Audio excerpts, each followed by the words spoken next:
여러분 안녕하십니까? 검찰이 오늘 서울 여의도 민주당사에 있는 민주연구원을 압수수색했습니다. 지난 1차 압수수색이 불발된 지 닷새 만입니다. 민주당은 도의는 사라지고 폭력만 남았다. 초유의 야당 탄압이라고 강하게 규탄했고, 국민의힘은 민주당이야말로 법치주의를 훼손하고 있다. 국민들은 진실을 알고 싶어 한다고 반박했습니다. 김재경 기자가 보도합니다. 오늘 오전 8시 반쯤 서울 여의도 민주당사. 10여 명의 검사와 수사관들이 차에서 내려 입구 쪽으로 걸어갑니다. 닫힌 출입문 밖에서 대치하다 출근하던 당직자가 문을 연 사이 건물 안으로 들어갑니다. 이들은 바로 8층 김용 민주연구원 부원장 사무실로 가서 변호인 입회를 기다리다 오후 2시 넘어 압수수색을 시작했습니다. 민주당은 검찰이 영장도 제대로 제시하지 않았고 김용 부원장의 개인 컴퓨터에서 범죄와 무관한 문서 4개만 가져갔다고 비판했습니다.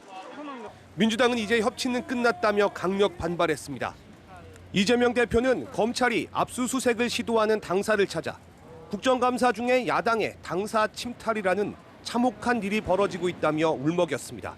국민 여러분께서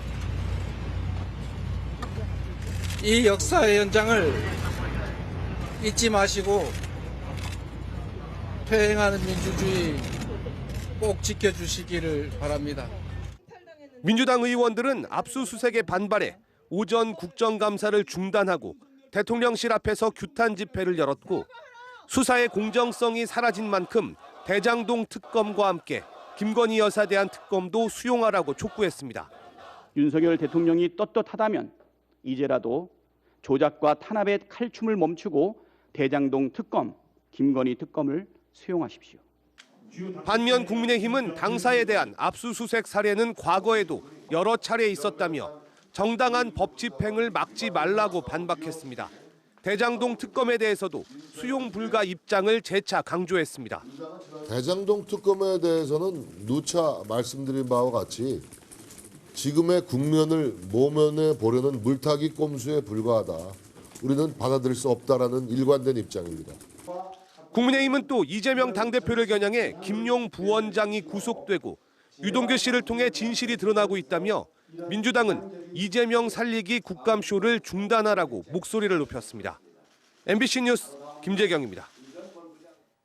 오늘은 윤석열 정부에 대한 첫 국정감사가 사실상 마무리되는 날이었습니다. 하지만 야당에 대한 전방위적 수사로 여야 갈등이 격해진 상황에서 민주당사 압수수색까지 맞물리면서 국감은 마지막 날까지 파행을 겪었습니다. 조희원 기자입니다. 검찰의 민주당사 압수수색에 대한 민주당의 반발로 정부 각 부처에 대한 마지막 종합국감은 오후가 돼서야 시작됐습니다. 법사위 국감에 들어선 민주당은 검찰의 압수수색을 강하게 비판했습니다.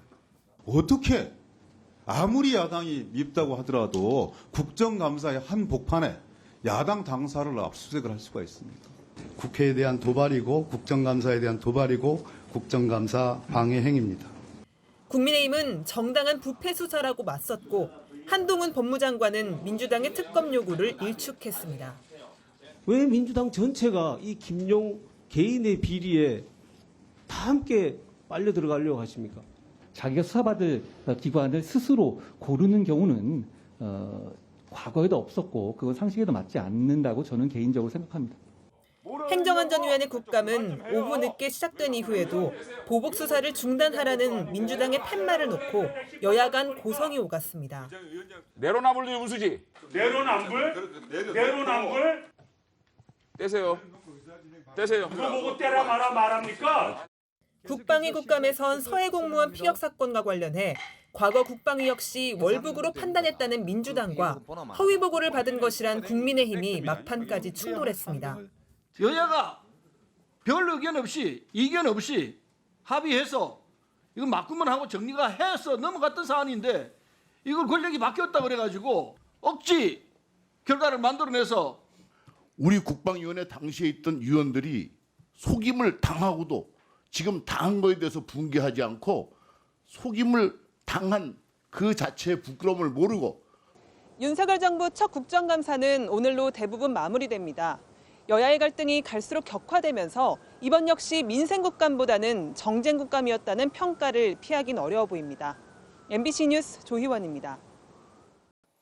이런 상황 속에서 윤석열 대통령이 내일 내년도 예산안에 대한 국회 시정연설을 예정대로 진행할 계획입니다. 민주당은 비속어 발언에 대한 사과도 하지 않은 채 야당 탄압을 하는 대통령의 시정연설은 거부하겠다고 밝혔습니다. 이기주 기자의 보도입니다. 검찰의 민주당사 민주연구원 압수수색 제시도 소식이 알려진 지 10여 분 뒤 윤석열 대통령은 출근길 기자들과 만나 내일로 예정된 시정연설을 예정대로 진행하겠다는 뜻을 내비쳤습니다. 다수 야당에서 시정연설 참석을 놓고 조건을 내건 상황에 대해서 좀 어떻게 평가하시는지. 추가 조건을 붙인다는 것을 제가 기억하기로는 우리 헌정사에서 들어보지 못한 것 같습니다. 대통령의 국회 발언권과 예산안에 대한 정부의 시정연설이 명시된 헌법과 국회법 조항을 강조한 건데 앞서 검찰의 당사 압수수색 시도와 윤 대통령의 비속어 또 종북 주사파 발언에 대해 시정연설 전까지 사과하라고 했던 민주당의 요구를 사실상 거부한 겁니다. 여당인 국민의힘도 시정연설은 새해 살림에 대한 대국민 보고라며 대통령을 거들었습니다. 대통령의 국회 시정연설을 듣는 것은 국민의 대표기관인 국회의 책무이지 선택사항이 아닌 것입니다. 반면 시정연설 하루 전 검찰로부터 기습적인 당사 압수수색을 당한 민주당은 협치 파기라고 주장했습니다. 대통령의 국제 시정연설을 앞두고 극한적 파행을 유발하는 반성 없는 도발입니다. 강력히 규탄합니다.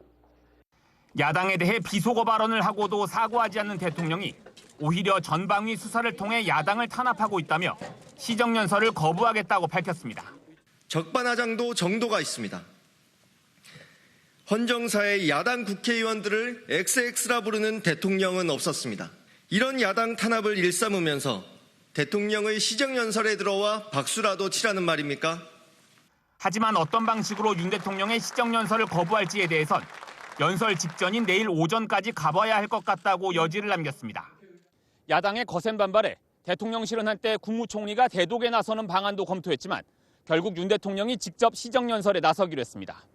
하지만 국회를 찾은 윤 대통령이 이재명 대표 등 민주당 지도부와 만날 가능성은 크지 않다고 대통령실은 밝혔습니다.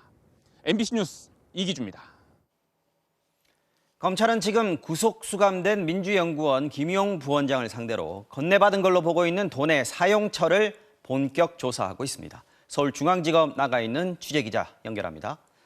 자, 송구민 기자, 김용 부원장, 검찰이 어떤 내용을 조사하고 있습니까? 네, 검찰은 어제에 이어 오늘도 김용 부원장을 조사했는데 핵심은 자금의 사용처입니다. 돈을 어디 썼는지 확인해 이재명 대표가 지시한 건 아닌지 불법 자금의 존재를 알았는지 따지기 위해서인데요. 김용 부원장은 돈을 받은 사실 자체를 완강하게 부인하고 있는 것으로 전해졌습니다. 더불어민주당과 충돌까지 감수해가면서 민주연구원 압수수색도 마무리했는데 큰 성과가 있는지는 좀 두고 봐야 될 것 같습니다.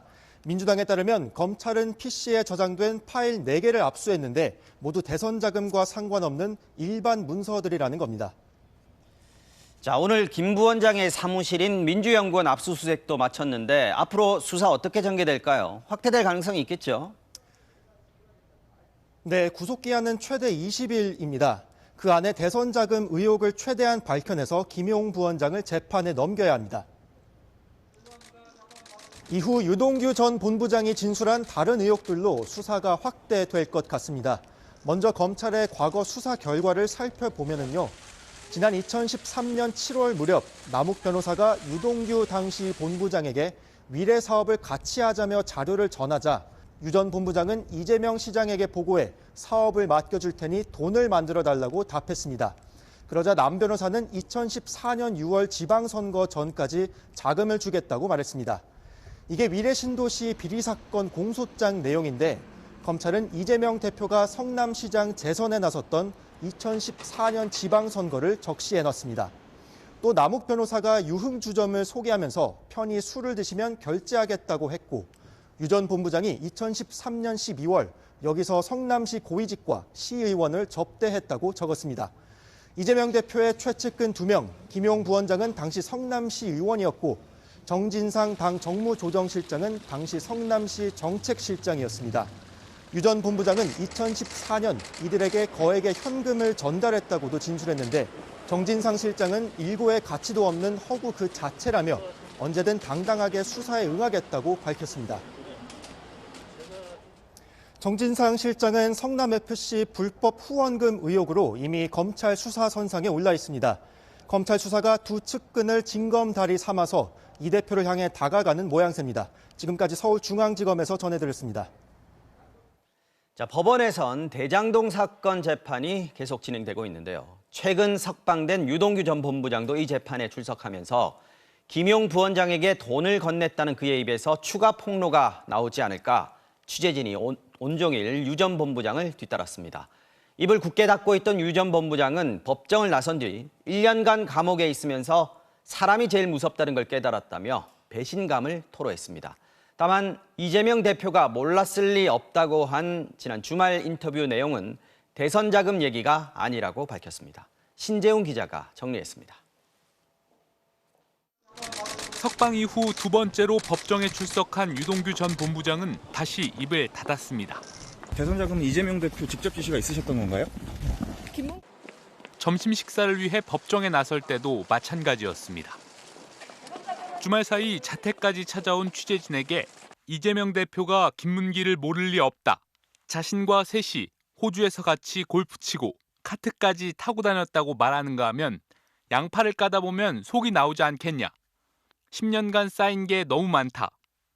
천천히 말려 죽이겠다고 토로했다가 180도 달라진 겁니다. 유 전 본부장은 재판을 마친 뒤 결국 취재진 앞에 섰습니다. 배신감일 수도 있는데 제가 좀 착각했다.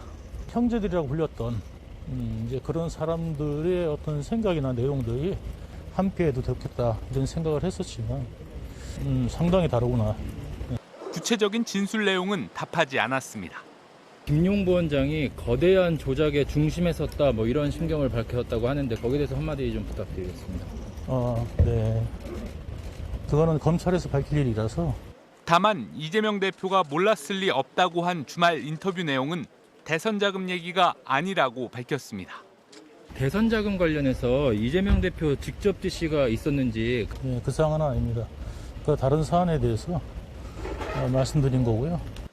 유 전 본부장은 재판 도중 쉬는 시간에 잠시 만난 MBC 기자 등 취재진에게 검찰 수사에 적극 협조할 뜻을 내비쳤습니다. 세상에 무슨 말 아무것도 없다. 사람이 제일 무섭더라고요. 마음이 편해요. 굉장히 조사도 다 그렇게 임할 거고. 유 전 본부장은 대장동 수사가 시작되자 김용 부원장이 병원에 입원하라고 시켰다고 밝혔고 필요할 경우 이런 내용과 입장들을 변호인을 통해 전하겠다고 덧붙였습니다. 당분간 유 전 본부장의 입에 서초동의 눈과 귀가 쏠릴 수밖에 없어 보입니다. 다만 당사자들은 폭로를 전면 부인하고 있어 검찰의 치밀한 검증도 필요해 보입니다. MBC 뉴스 신재용입니다.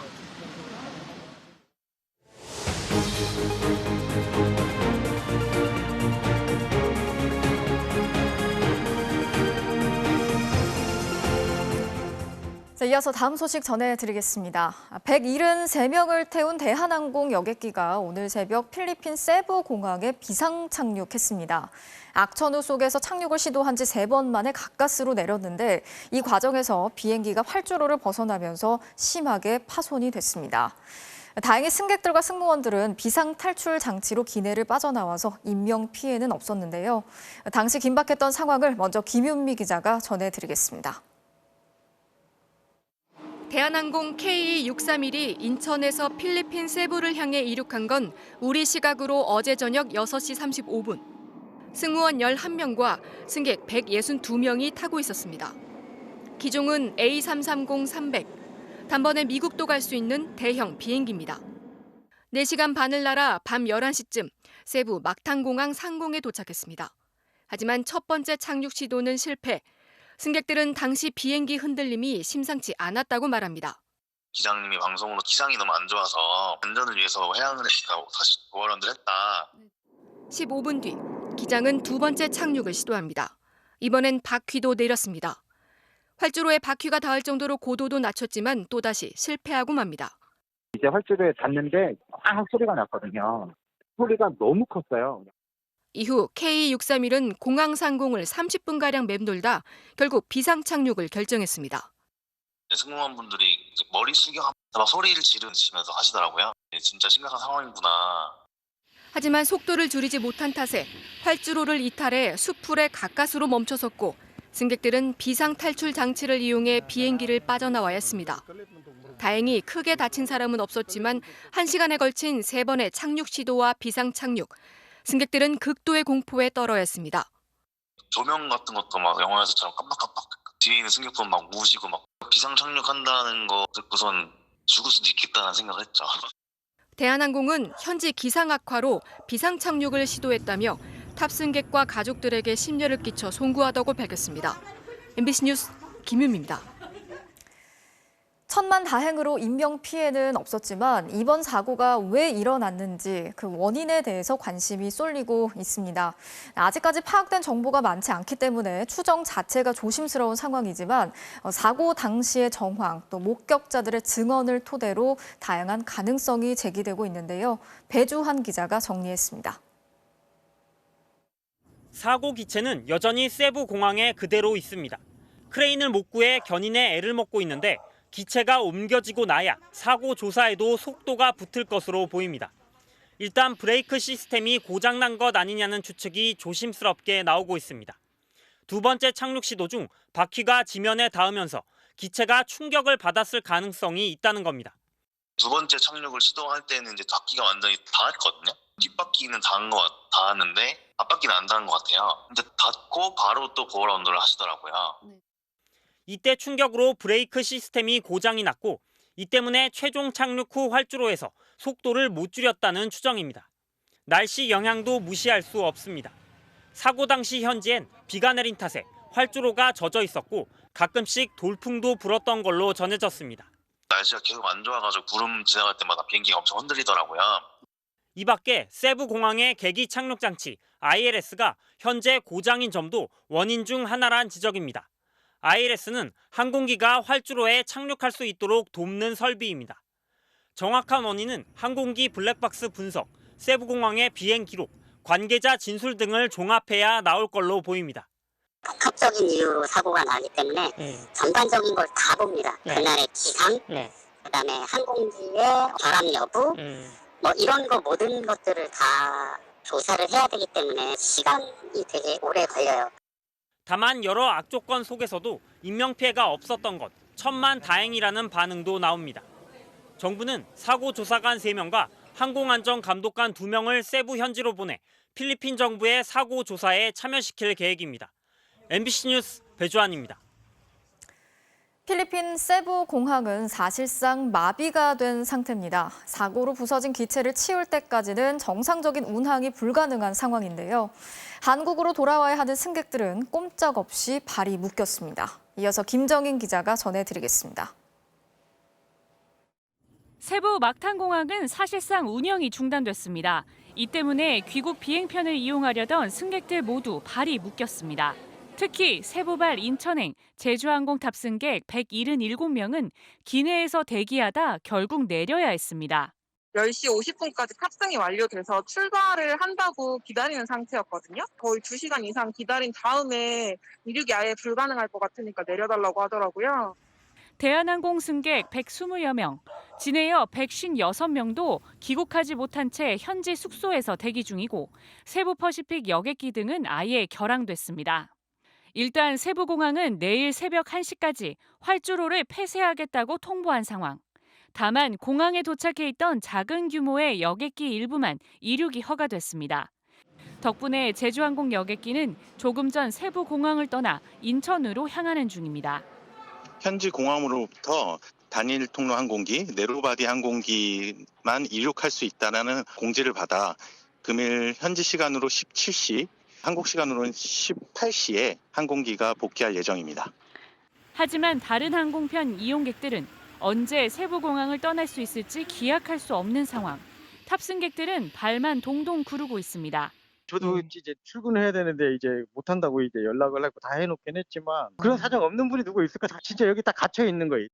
대한항공과 진에어 측은 아직 현지 공항 착륙이 불가능한 상황이라며 활주로가 완전히 열리는 대로 대체편을 보내겠다고 밝혔습니다. MBC 뉴스 김정인입니다. 강원도가 빚 보증을 약속했다가 말을 바꾸면서 촉발된 레고랜드 사태. 이로 인해서 발생한 자금 시장의 경색 상황을 해소하기 위해서 정부가 50조 원을 풀기로 했죠. 당장 오늘 회사채 등 채권 시장에 한숨을 돌리긴 했지만 공사에 참여했던 동부건설이 135억 원의 공사 대금을 받지 못하는 등 불안감이 계속되고 있습니다. 노경진 기자가 취재했습니다. 금융시장이 열리는 월요일 아침. 출근길에 윤석열 대통령은 전날 발표된 자금시장 안정 대책을 차질 없이 시행하겠다고 또 한 번 밝혔습니다. 어제 정부에서 대규모 시장 안정화 대책을 발표했습니다. 신속하게 오늘부터 집행에 들어갈 것입니다.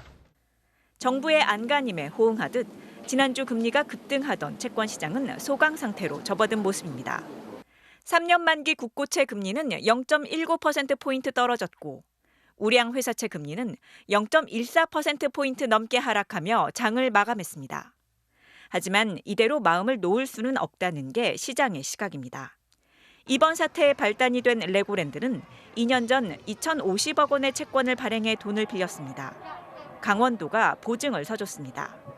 하지만 올해 취임한 김진태 강원도지사는 직접 빚을 갚는 대신 별안간 레고랜드 관리회사를 팔아서 갚겠다고 발표했습니다. 매우 이례적인 조치였습니다. 남아있는 땅을 팔아서 이제라도 돈을 갚게 하자. 하지만 부동산 침체기에 회사와 자산이 팔리길 기대하긴 어려운 상황. 당장 돈을 떼일 수도 있게 된 금융사들은 비상이 걸렸습니다. 무엇보다 가장 안전하다고 평가된 지자체 보증 채권마저 부도를 맞자 회사채 시장 전반에도 큰 파장이 번졌습니다. 우량 회사 채권도 외면받으며 돈을 빌리기 힘들었고 일부 건설사와 금융회사가 위험에 처했다는 루머까지 돌았습니다. 금리는 치솟고 돈줄은 더욱 마르는 악순환이 발생했습니다. 결국 금융시장이 열리기 전인 일요일, 경제부총리와 한국은행장 등이 총출동해 긴급 자금 지원책을 발표할 수밖에 없었습니다. 2,050억 원 상환 회피로 불붙은 시장 불안을 잠재우려 50조 원 이상이 소방수로 동원된 겁니다. 예상했던 것보다 조금 더 심각하다는 얘기가 시장에서 들렸기 때문에 초기에 이거를 어느 정도 안심을 시키지 않으면 더 큰 문제로 번질 수 있기 때문에 일요일 날 좀 조치를 강하게 냈습니다. 시장은 한숨 돌렸지만 문제는 여전히 남아 있습니다. 고금리, 고환율에 부동산 시장 침체라는 어려운 상황은 그대로여서 또 한 번 위기가 닥치면 자금 시장은 언제든 흔들릴 수 있습니다. 레고랜드 사태는 건설사에도 닥쳤습니다. 동부건설은 레고랜드 공사 대금 135억 원을 예정일 열흘 넘게 못 받고 있는 것으로 드러났습니다. MBC 뉴스 노경진입니다. 자, 이렇게 채권 시장의 자금 경색 사태가 일파만파 커지자 김진태 강원도지사가 혼란을 초래해서 유감이라고 밝혔습니다. 야당에서는 가뜩이나 어려운 경제 상황에 기름을 부었다면서 비판을 쏟아냈고요. 여당 내에서도 신중했어야 한다는 지적이 나왔습니다. 구민지 기자가 취재했습니다. 결국 직접 진화에 나선 김진태 강원도지사. 자금 시장 혼란에 유감을 표시하며 채무 변제를 약속했습니다. 그렇지 않아도 어려운 이 자금 시장에 불필요한 혼란과 오해가 초래돼서 매우 유감스럽게 생각합니다. 선우를 달리해 내년 1월까지 채무를 갚겠다는 일정을 제시하며 금융시장이 빨리 안정되기를 바란다고도 밝혔습니다. 하지만 김 지사의 회생 신청 발표가 채권 시장의 신뢰 위기를 촉발한 직접적인 원인으로 지목되면서 여당은 곤혹스러운 분위기입니다. 레고랜드 사업을 추진한 민주당 소속 최문순 전 지사에게 책임을 돌렸던 국민의힘에서 오늘은 자성의 목소리가 나왔습니다. 주호영 원내대표는 최 전 지사의 책임이 가볍진 않다면서도 김 지사를 향해 모든 일을 신중하게 처리했으면 한다고 지적했습니다. 강원도가 채무이행을 할 수 있음에도 불구하고 미이행 발표로 불신을 키운 점에 대해서는 다시 한번 돌아볼 필요가 있지 않나 생각이 듭니다. 유승민 전 의원도 레고랜드만 부도를 내고 강원도는 무사한 방법은 애초에 없다며 김 지사의 대응을 비판했습니다. 민주당은 김 지사가 초비상 상태에서 경제 위기와 자금 경색에 기름을 부었다고 우려했습니다. 이재명 대표는 특히 김 지사의 발언 이후 시장에 혼란이 예고됐지만 정부는 3주의 시간을 허비하며 급한 불조차 끄지 않았다며 윤석열 정부의 경제 무능이 최대 리스크가 돼가고 있다고 비판했습니다. 경제에 대한 관념이 없는 것인지 아니면 정쟁을 위해서라면 경제 정도는 얼마든지 희생시킬 수 있다 이런 태도인지.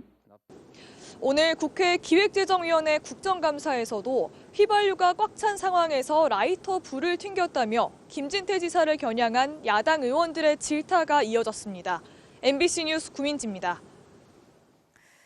데이터 센터 화재로 발생한 플랫폼 먹통 사태와 관련해서 카카오와 네이버의 창업주가 국정감사장에 나란히 출석해서 직접 사과를 했습니다. 특히 카카오 김범수 센터장에겐 여야 의원들의 질타가 쏟아졌습니다. 임경아 기자가 취재했습니다. 김범수 카카오 미래 이니셔티브 센터장과 이혜진 네이버 글로벌 투자 책임자, 국내 양대 플랫폼 창업주가 국회 국정감사장에 나란히 앉았습니다. 이들은 SK CNC 데이터 센터 화재로 빚어진 서비스 먹통 사태에 고개 숙여 사과했습니다. 이 자리를 빌려서 서비스 영역 불편을 드린 점은 진심으로 사과드립니다. 더 이상 이런 불편을 최소화할 수 있도록 최선을 다하겠다고 약속드리겠습니다. 특히 닷새가 넘도록 서비스를 정상화시키지 못하면서 창사 이래 최대 위기를 겪고 있는 카카오 김범수 센터장에게 의원들의 질타가 쏟아졌습니다. 김범수 증인의 입만 바라보고 있는 그 소상공인들의 피해를 좀 한번 좀 생각해 주셔야 되겠다라는 생각입니다. 모든 가능한 수단과 방법을 통해서 피해 회복에 최소한 도움이 되도록. 김 센터장은 수익을 내자마자 데이터 센터 설립을 추진했다면서도 미처 준비되지 못한 점에 대해 이유를 불문하고 사과한다고 말했습니다. 무료 이용자 피해 보상에는 협의체를 빨리 만들어 피해 보상한 기준을 마련하겠다고 밝혔습니다. 카카오가 이른바 자회사 쪼개기에 나선 이유가 뭔지 묻는 질의에는 플랫폼 기업의 속성이라고 해명했습니다. 한편 부산 엑스포 유치 활동 등을 이유로 증인 출석을 거부했던 SK 최태원 회장은 뒤늦게 국감장에 나가겠다고 밝혔습니다. MBC 뉴스 임경아입니다.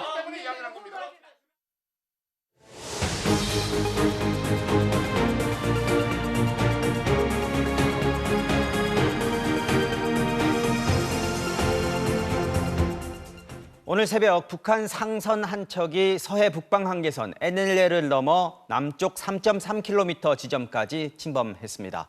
우리 군이 통신으로 계속 경고했지만 물러나지 않았고 두 차례 기관총 경고 사격을 한 뒤에야 이 배는 북쪽으로 되돌아갔습니다. 그런데 북한은 오히려 남측 해군이 군사 분계선을 넘었다면서 해상 완충 구역에 방사포를 쐈습니다. 9.19 군사합의 위반에 이어 북한이 이번엔 NLL 무력화에 시동을 건 것 아니냐는 분석이 나오고 있습니다. 홍희표 기자가 전해드리겠습니다. 오늘 새벽 3시 42분쯤 북한의 5,000톤급 상선인 무포호가 서해 북방 한계선 NLL을 넘어왔습니다.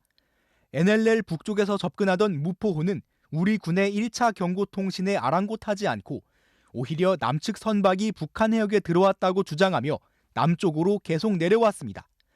NLL 남쪽 3.3km까지 내려온 무포호는 20번이 넘는 경고 통신에도 방향을 틀지 않았고 우리 군은 무포호의 이동 방향을 향해 기관총 20발을 2번에 걸쳐 경고 사격했습니다.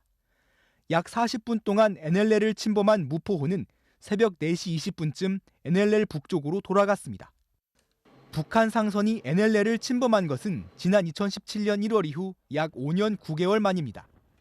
그런데 북한은 무포호가 되돌아가고 1시간쯤 뒤 되레 방사포 사격에 나섰습니다. 오전 5시 14분쯤 백령도와 20여 킬로미터 떨어진 황해남도 장산곶 일대에서 서해 해상완충구역으로 방사포 10발을 쏜 겁니다. 북한군은 남측 호위함이 선박 단속을 구실로 해상 군사 분계선을 침범했다며 적함선을 몰아내기 위한 대응 조치로 방사포탄을 발사했다고 주장했습니다. 북한은 서해의 NLL을 인정하지 않고 자의적으로 설정한 해상 분계선을 남북 간 경계로 삼아야 한다고 주장해왔습니다. 중국의 당 대회가 끝나자마자 이뤄진 이번 도발이 분쟁의 책임을 남측으로 돌리며 NLL을 무력화하기 위한 시도라는 분석이 나오고 있습니다. 상산 등은 북한군이 철저하게 통제를 합니다. 결국은 북한군이 의도적으로 기획을 한 그런 도발이라고 볼 수가 있는데 저강도 무력 시위보다 한 발 더 나간 거죠. 특히 우리 해군이 주도하고 미군 전력까지 참여하는 대규모 해상 훈련이 오는 27일까지 실시되면서 북한이 9.19 군사합의 위반, NLL 무력화 시도에 더해 강도를 높여가며 추가 도발에 나설 것이란 관측이 제기됩니다. 우리 군은 이번 방사포 사격이 9.19 군사합의 위반이라면서 적반하장식 주장도 즉각 중단하라고 강조했습니다. MBC 뉴스 홍익표입니다. SPC 산업재해 사태 파문이 확산되는 가운데 SPC 측이 숨진 노동자의 장례식장에서 유족들에게 합의금을 제안했던 것으로 드러났습니다. MBC 취재진과 만난 고인의 어머니는 딸이 죽음에 이르게 된 이유를 알아야 한다며 엄정한 수사를 거듭 촉구했습니다. 장슬기 기자가 취재했습니다. 딸과 주고받은 문자 메시지엔 사랑스러운 이모티콘이 가득합니다. 다시 못 볼 줄은 꿈에도 생각지 못했던 평범한 마지막 출근길. 야간할 때는 항상 이제 집에서 식사를 하고 그렇게 하고 나갔었거든요. 그날 사고 그 전날도 다녀와 그러고선 고생해라 그냥 그거. 하지만 입관식에서야 마주할 수 있었고 딸의 온몸은 상처투성이었습니다. 얼굴에도 막 긁힌 자고 흉터들이 있고 팔 부러지고 장단치만 있었어도 저는 딸을 잃지 않았을 거라고 생각이 들어요. 어머니가 이해할 수 없는 건 회사 측 대응. 입관식을 마친 날 저녁 SPC 측 관계자들은 빈소에서 합의금을 언급했습니다. 피해 보상 또 형사 고소를 하지 않는 조건으로 구체적인 금액까지 제시해 온 겁니다.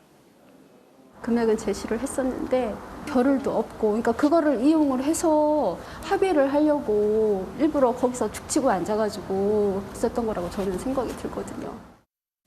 하지만 어머니는 합의금을 받으면 딸의 진실을 알 수 없어질 것 같아 거절했고 다음 날 변호사를 선임해 고소를 결심했습니다.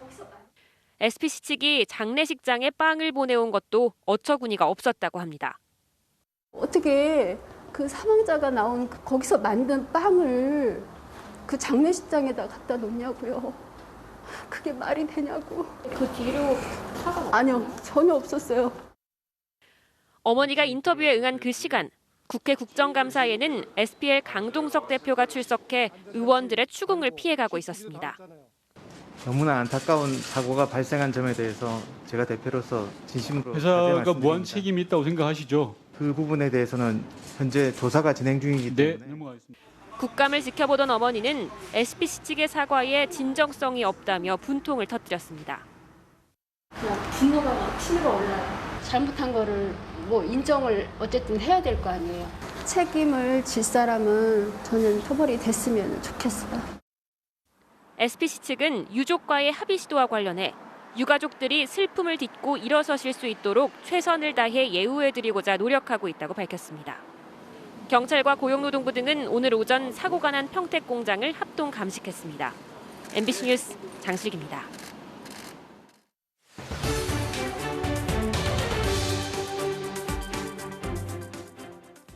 고흐의 해바라기가 토마토 수프를 뒤집어썼고 모네의 명작 건초더미는 으깬 감자에 봉변을 당했습니다.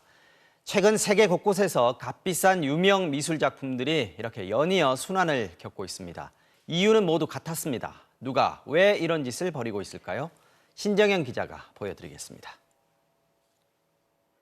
클로드 모네의 작품 건초더미에 남녀 2명이 노란색 물질을 끼얹습니다. 경매가 1,600억 원의 그림을 뒤덮은 건 으깬 감자. 환경단체 활동가들인 이들은 그림이 훼손되는 것보다 기후위기를 두려워하라고 말합니다. Dieses Gemälde wird nichts mehr wert sein, wenn wir uns Essen streiten müssen. Wann ist der Punkt erreicht, an den wir hinhört? 지난 14일 런던에서도 빈센트 반 고흐의 해바라기가 토마토 수프를 뒤집어썼습니다. 기후로 인한 재난은 곧 가난한 나라에서부터의 식량 위기입니다. What is worth more, art or life? Is it worth more than food? Worth more than justice? 지난 9일 호주에서는 파블로 피카소의 작품 한국에서의 학살에 두 사람이 순간 접착제를 바른 손을 붙이기도 했습니다. 그림들은 유리 액자 덕에 멀쩡했지만 환경단체들은 명화에 관심을 집중시켜 기후위기의 심각성을 알렸습니다. 미술관뿐이 아닙니다. 접착제를 이용해 길바닥에 몸을 붙이거나 전시된 스포츠카에 손을 붙였고 백화점이나 자동차 판매점에는 페인트를 뿌리며 기후위기를 알렸습니다. 다음 달 초 유엔 기후변화협약 당사국 총회를 앞두고 벨기에에 모인 2만 5천여 명은 대책 마련을 호소했습니다. On voudrait tant que le gouvernement écoute et que ce ne soit pas toujours une question d'argent. 성경 속 노아의 홍수를 떠올릴 대홍수로 파키스탄은 국토의 3분의 1이 물에 잠겼지만 유럽에서는 500년 만에 최악의 가뭄으로 라인강 등 주요 강들이 말라버렸습니다. 어느 해보다도 심화된 기후위기에 올해 기후변화협약 총회에서는 기후위기로 인한 피해에 논의가 집중될 것으로 보입니다. On the central question of loss and damage, we know people and nations are suffering now. COP27 must be the place for action on loss and damage. 특히 올해는 기후변화로 막대한 피해를 본 개발도상국들에 대해 선진국들이 어떤 보상을 할지가 중점적으로 다뤄질 전망입니다. MBC 뉴스 신정연입니다. 이렇게 미술관에 있는 작품들이 기후위기에 대한 경각심을 높이기 위한 희생양이 되고 있습니다만 사실 지금 기후변화의 위험성을 알리기 위해 누구보다 앞장서고 있는 게 바로 예술인 그리고 미술관들입니다. 예술은 언제나 세상을 바꾸는 최전선에 서 있다. 어떻게 가만히 있겠느냐는 겁니다. 작품으로 또 행동으로 변화를 만들어가는 이들의 이야기 계속해서 현인아 기자가 보도합니다. 호주를 덮친 사상 최악의 산불이 코알라의 서식지를 덮쳤습니다. 사방이 불길에 휩싸인 숲에서 코알라가 주저앉았습니다. 기후변화로 악화된 가뭄과 산불이 코알라를 막다른 길로 몰았습니다. 작가의 눈에 비친 코알라가 관객을 빤히 응시합니다. 푸른 빛은 슬프지만 아름답고 눈에 그려진 하트는 동물도 감정과 고통을 느끼는 걸 의미합니다. 호주 산불 뉴스가 저에게 조금 더 자극을 주었죠. 그리고 그 많은 종들이 불에 타 죽었기 때문에 이제 불꽃이라는 타이틀로 그려졌고. 말로는 줄인다지만 매년 사상 최고치로 치솟는 온실가스, 강과 바다를 뒤덮는 플라스틱과 기상이변의 거대한 충격. 누구보다 예민한 눈으로 세상을 응시하는 작가들은 지금 인간들의 모습을 이렇게 그렸습니다. 자신이 어디로 가는 줄도 모르고 대양에서 표류하는 인간. 사방에 바다만 보이는 이곳은 사실은 가상세계입니다. 현실에 대한 감각을 잃고 욕망을 쫓아 지구를 파괴하는 인간의 은유지만 지금처럼 해수면 상승이 계속되면 현실이 될 수 있는 은유입니다. 지구라는 어떤 것들을 어떻게 바라봐야 되나 훨씬 더 겸허하게 접근해야 되지 않을까. 우리는 이별의 정복자가 아니다라는 것들. 인공지능, AI가 인간의 미래를 그린 모습도 공개됐습니다. 산업혁명과 기계화, 오염, 멸망의 미래가 펼쳐집니다. 이들 작품은 우리나라뿐 아니라 전 세계 28개 미술관과 예술 관련 기관이 참여한 국제 프로젝트입니다. 국내에서 참여한 미술관은 기후변화를 감시하는 곳이라는 의미에서 서울 관측소라 불립니다. 이들의 고민은 작품이 전달하려는 메시지에 그치지 않습니다. 작품을 만드는 토대도 바꿔야 한다고 말합니다. 이 미술관에서는 예술인과 일반 시민이 화석 연료가 아닌 친환경 소재로 작품을 만들고 있습니다. We can't talk about climate change or make like ecologically oriented or address the ecological emergencies still using fossil-based materials. We need to be. 국립현대미술관 등 일부 미술관들은 전시회에서 나오는 온실가스도 측정하는 작업에 착수했습니다.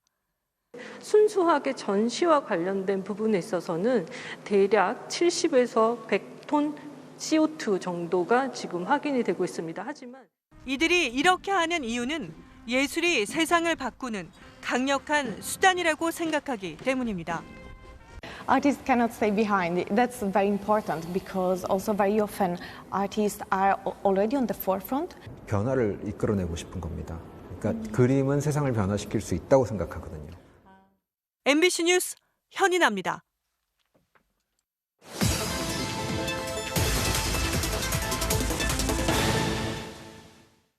바로 간다 사회팀 김세영 기자입니다. 서울의 한 새마을금고 지점 간부가 이성 부하 직원에게 부적절하게 호감을 표시하며 10년 가까이 성희롱 등을 해왔다는 제보를 받았습니다. 괴롭힘 내용도 충격적이지만 이 사안에 대한 징계를 맡은 새마을금고 측 반응도 황당했는데요. 무슨 일인지 바로 가보겠습니다. 서울의 한 새마을금고 10년차 직원 김모 씨가 간부급 상사로부터 받은 SNS 메시지입니다. 2019년 4월 1일 오후 6시. 오늘은 만우절이고 아무 일도 없었던 거다. 그리고 미안하다라고 돼 있습니다.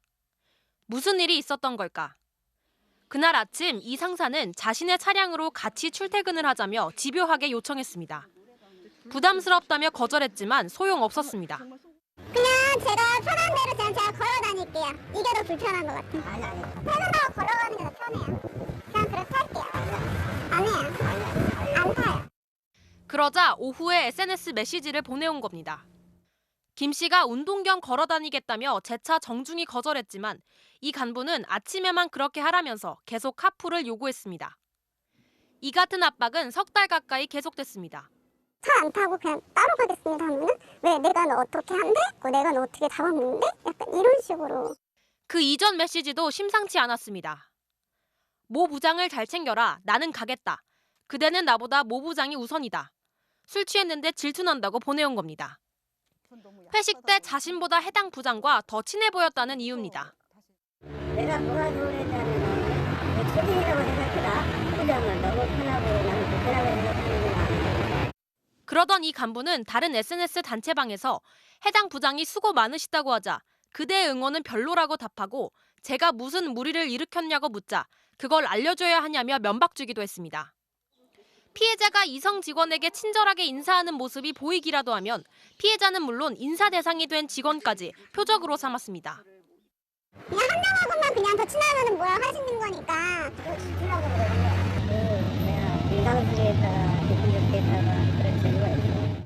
괴롭힘은 입사 직후인 지난 2013년쯤부터 시작됐습니다. 밤 늦은 시간 업무와 관련 없는 전화를 수년간 했고 받지 않으면 SNS로 연락했습니다. 특히 회식이나 회사 체육대회 등에서 술에 취하면 피해자를 데려오라고 요구하기 일쑤였습니다. 10년 가까이 참았던 김 씨는 지난 7월 자신과 가깝다는 이유로 괴롭힘을 당한 또 다른 직원과 함께 이 간부를 신고했습니다. 그리고 이달 초 새마을금고 차원의 징계위원회가 열렸는데 위원들의 반응은 전혀 뜻밖이었습니다. 다른 게 진짜 단해라는 것은 그 사람을 죽이는 거나 마찬가지입니다. 최고의 악이라는 이야기입니다. 직원과 임원 사이에 이게 결정을 내린다는 게 참 어려운 일입니다. 이게 우리 한 식구를 서로 깎는 것이랑 똑같았는데 가급적이면 한 식구 아니에요? 결국 징계위는 가해자의 성희롱과 직장 내 괴롭힘이 인정된다면서도 정직 1개월 처분만 내렸습니다. 저는 약하다고 생각해요. 소방관이 부직하시는 건데 지금 당장은 분리조치가 되어 있지만 이게 언제까지 지속이 될 수는. 해당 금고 측 입장을 들어봤습니다.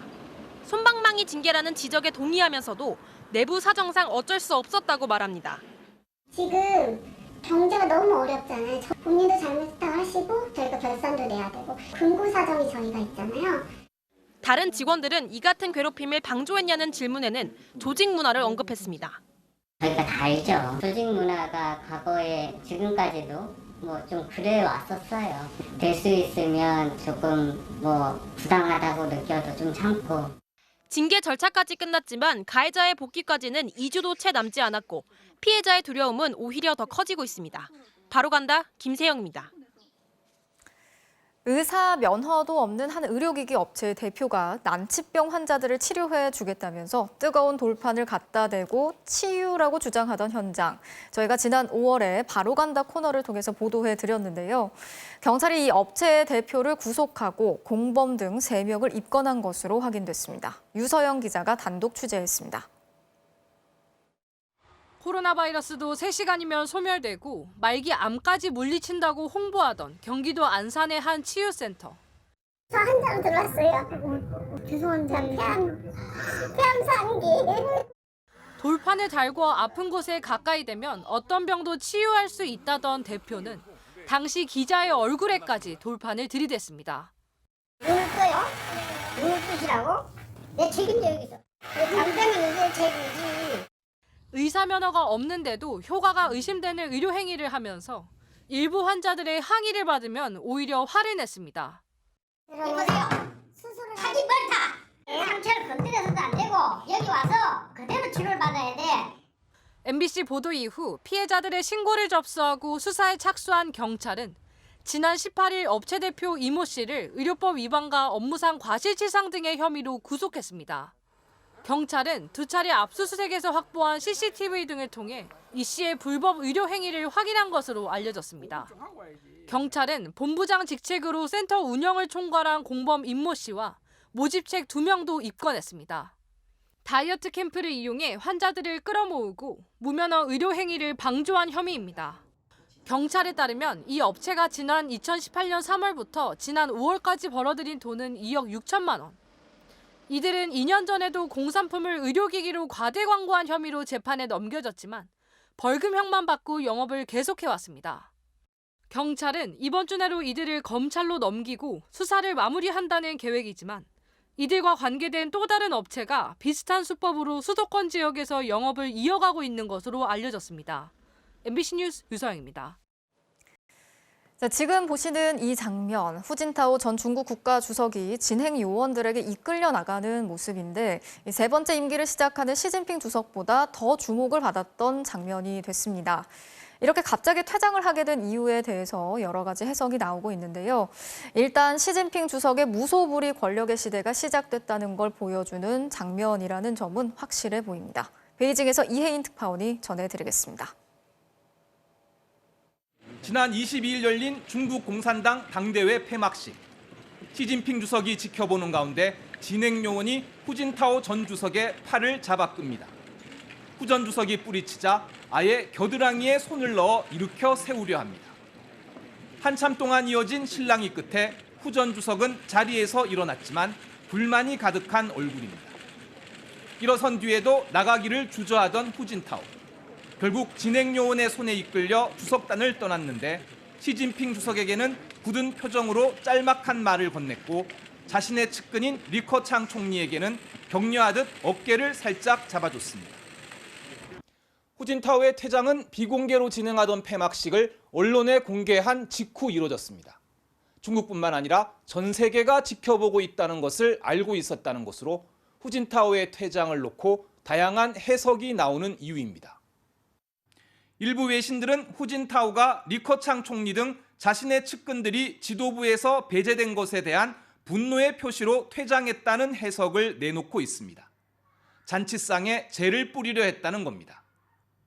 하지만 후진타오의 태도나 표정으로 볼 때 폐막식 중 지도부 간 무언가 갈등이 있었고 이에 따라 강제로 퇴장당한 것으로 보는 관측이 더 힘을 얻고 있습니다. 본보기를 보였다는 겁니다. 후진타오가 나가기를 주저할 때 왕후닝이 빨리 데리고 나가라고 지시하는 듯한 모습이 화면에 잡혔는데 왕후닝은 시진핑의 최측근입니다. 왕후닝은 떠나는 후진타오에게 예의를 갖추려 일어서는 리잔수 전인대 상무위원장을 제지하기도 했습니다. 후진타오의 퇴진 영상은 중국에선 모두 사라졌습니다. 오늘 홍콩 증시는 6%, 상하이 종합지수는 2% 넘게 떨어졌습니다. 시진핑 친위대로 최고 지도부가 구성된 것과 함께 2달 반간의 상하이 봉쇄를 주도한 인물이 경제정책을 담당하는 총리로 내정된 데 대한 평가라는 해석이 나왔습니다. 베이징에서 MBC 뉴스 이혜인입니다. 요즘 택시가 안 잡혀서 집에 못 들어가는 일 서울 한복판에서도 자주 있는데요. 이런 상황을 이용해서 일반 승용차로 불법 택시 영업을 해오던 업자들이 무더기로 적발이 됐습니다. 손하늘 기자가 취재했습니다. 올해 초 경기 광주시 외곽 곤지암읍의 한 보습학원 앞 수업을 마친 여학생이 학용품을 들고 한 남성의 안내에 따라 검은 중형차에 올라탑니다. 이번엔 며칠 뒤 근처의 한 마트 앞 같은 남성과 중형차가 오자 마트에서 산 물건을 잔뜩 든 중년의 부부가 뒷좌석에 탑니다. 얼핏 보면 고급 택시처럼 보이지만 번호판이 영업용인 노란색이 아닌 흰색입니다. 일반 승용차로 택시 영업을 하고 있는 겁니다. 특별사법경찰이 직접 호출해봤습니다. 무전기까지 설치된 차량엔 불법 영업으로 벌어들인 돈 수십만 원이 놓여 있었습니다. 운전자인 50대 남성은 이미 12차례나 불법 영업을 하다 적발돼 교도소에 다녀왔지만 또 손님을 받았습니다. 불법 권태기 영업을 하고 징역 처분받은 사실 있지요?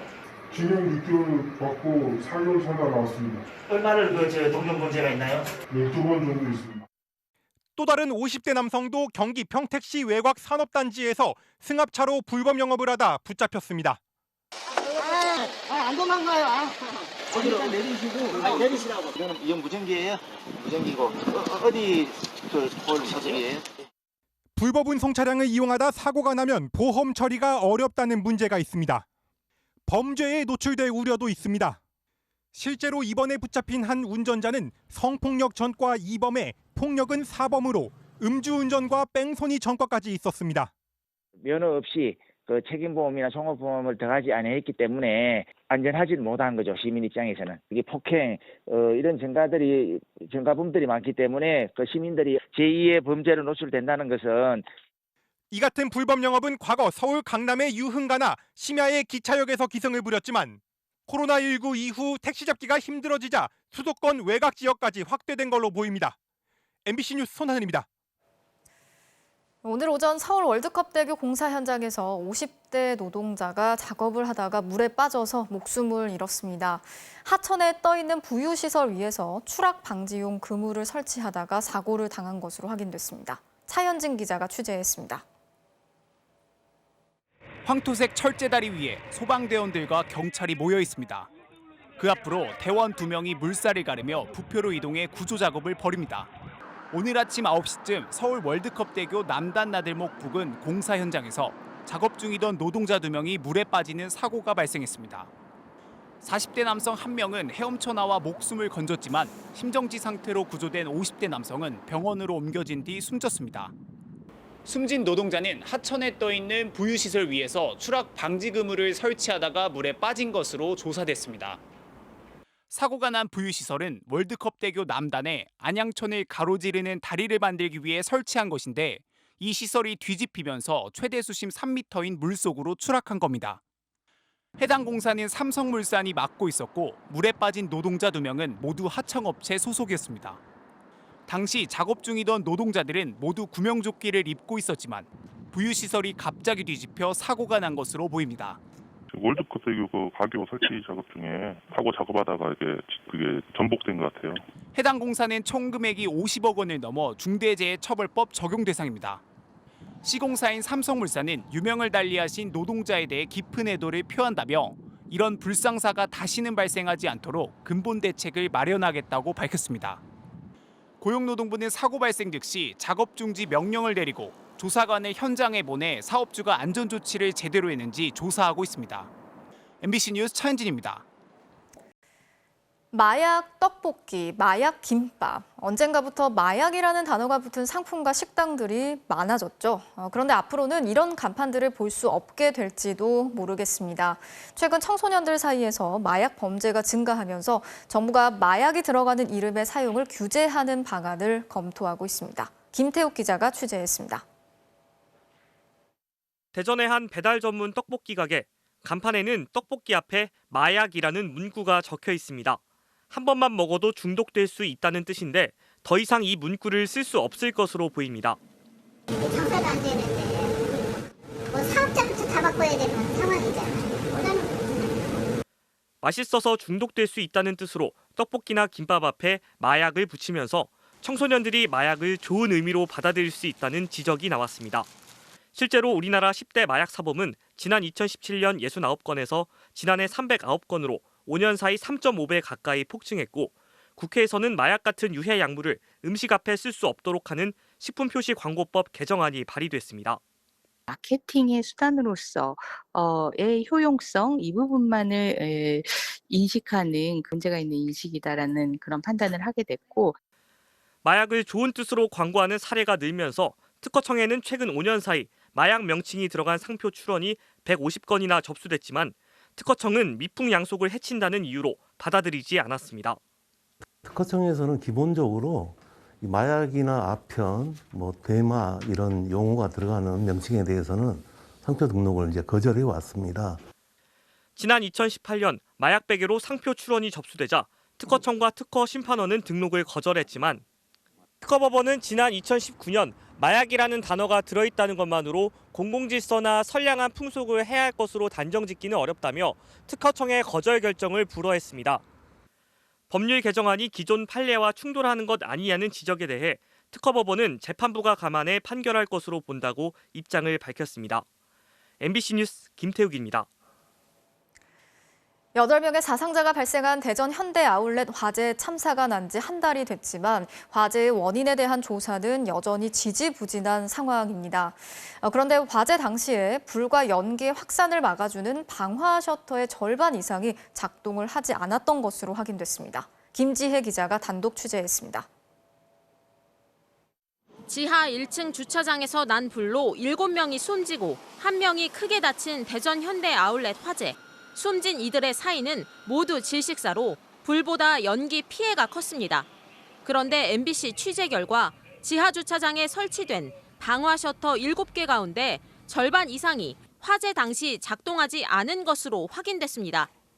방화 셔터는 에스컬레이터와 동쪽 방제실, 서쪽 화물용 승강기와 휴게실, 쓰레기 처리장 부근 등에 있었습니다. 이 가운데 발화 지점의 반대쪽인 서쪽편에 설치된 방화 셔터 4개는 내려오지 않았습니다. 특히 휴게실 내부 방화 셔터도 작동하지 않았는데 이 주변에서만 2명이 숨졌습니다. 이제 제가 들은 건 이제 방화 셔터 내려오다 말았다 그러고 숨을 수 있는 곳이 없다 당시 지하 주차장의 비상구 11곳 가운데 한 곳을 제외한 모든 곳이 잠겨 있었다는 진술도 나왔습니다. 아버지를 아침에 모셔다 드렸는데 멀리서 반대편에서 내리시더라고요. 아버님이 여기로만 들어갈 수 있다. 그래서 항상 여기만 열려 있구나. 전에는 그렇게 생각을 했었죠. 엘리베이터에서 3명이 숨진 것도 희생자들이 연기를 피할 곳이 없는 상황에서 비상 계단까지 막히는 바람에 엘리베이터를 탔다가 변을 당한 것으로 유족 측은 보고 있습니다. 이와 관련해 아울렛 측은 평소 물건 도난 등을 막기 위해 비상구 문은 영업하기 전까지 잠가뒀고 영업시간 직전 열어왔다고 시인했습니다. 경찰은 방화 셔터 등 소방 관련 수신기 자료를 추가로 국립과학수사연구소에 제출한 상태로 정확한 화재 원인을 조사하고 있습니다. 또 현대백화점 그룹 관계자들을 참고인 신분으로 조사하고 있는데 피의자로 전환해 입건하는 것도 검토 중인 것으로 알려졌습니다. MBC 뉴스 김지혜입니다.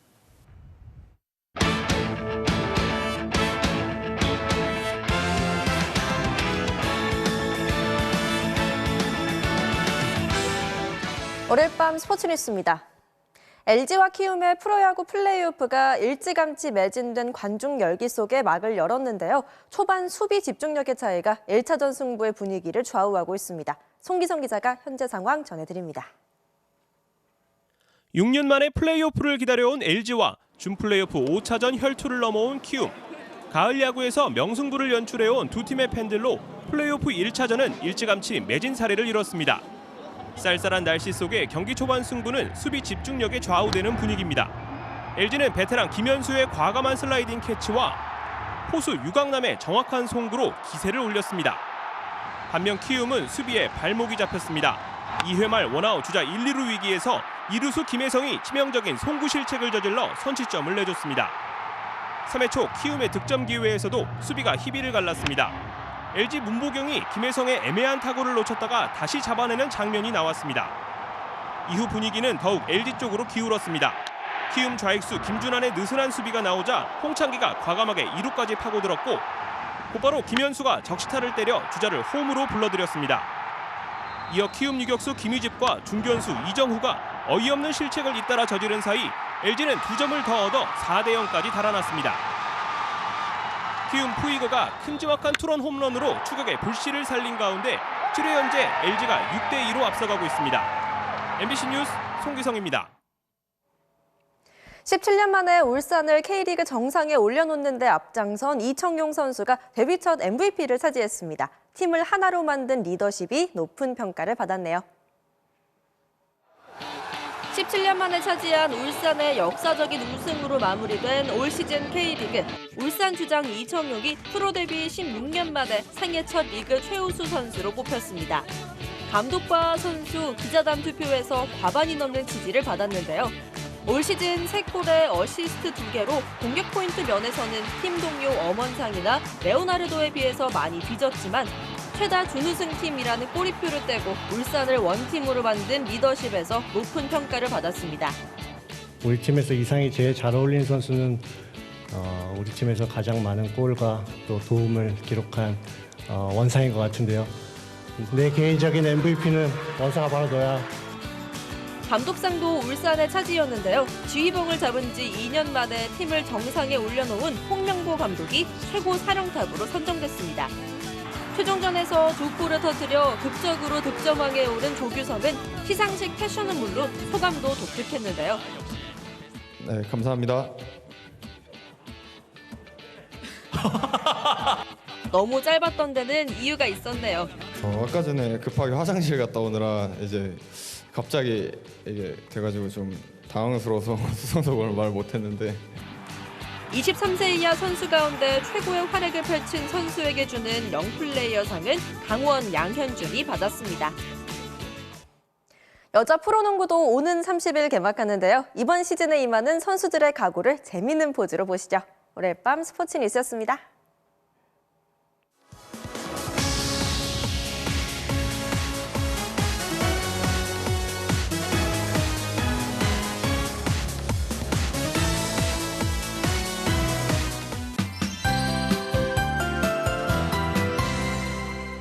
네, 오늘 단풍 맛집 설악산 갔다가 설경 맞이한 분들 계실 겁니다. 오전의 상황 함께 보실까요?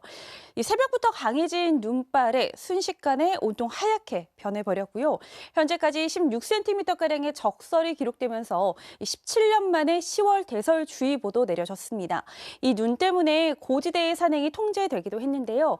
밤이 된 지금은 눈발이 약해지면서 대설주의보가 해제됐지만요. 내일 새벽까지 해발고도 1000m 이상의 강원 산지는 최고 3cm의 눈이 더 오겠고 그 밖에 동해안도 비가 조금 내리다 그치겠습니다. 출근길 공기 여전히 차갑습니다. 장수가 영하 1도 등으로 내륙 산지는 0도 안팎을 보여 서리가 내리거나 물이 어는 곳도 있겠고요. 서울도 5도로 대부분 지방 오늘보다 2도에서 5도가량 낮아지겠습니다. 내일 전국에 하늘 가끔 구름만 많겠고요. 동해안 지방은 흐린 가운데 너울성 파도가 강하겠습니다. 아침 최저 기온은 서울과 광주 5도, 안동 3도를 보이겠습니다. 낮 최고 기온은 서울과 대구 17도, 광주 18도까지 오릅니다. 당분간 맑은 날씨 속에 대기가 점차 메말라갈 전망입니다. 날씨였습니다. 월요일 뉴스데스크 마치겠습니다. 오늘도 함께해 주신 여러분 고맙습니다.